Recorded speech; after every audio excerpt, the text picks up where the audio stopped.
Hey, family, Pastor Willingham here. I want to share with you in this devotional a theme of pray before you pursue. Pray before you pursue.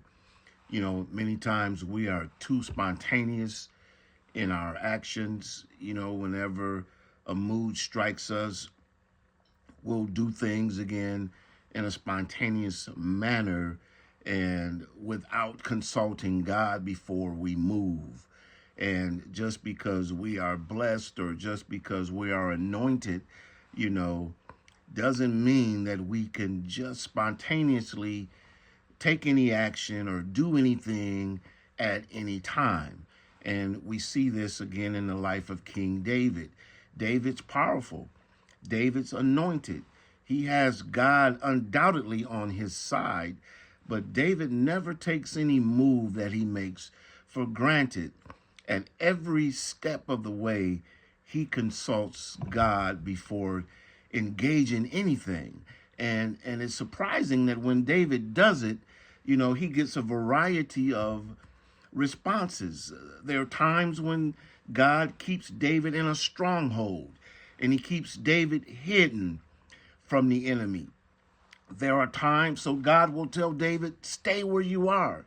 David may have wanted to move, but when he consults God, God may in that instance tell him to stay put.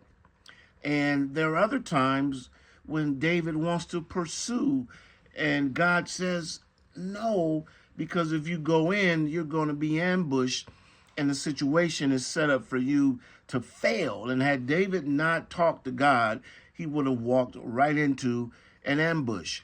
There are other times when David may have wanted to confront an enemy head on, and God gave him a strategy to come in from behind or do a thing in a particular way.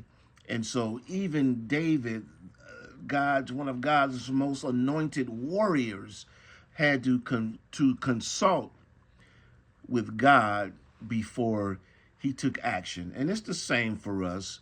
You know, we should be sure that we pray before we pursue anything and stop being so spontaneous in what we're doing, because many times in our spontaneity, you know, we are walking into things um, that are not in our best interest that God would protect us from if we would just ask God before we pursue. We just pray before we pursue.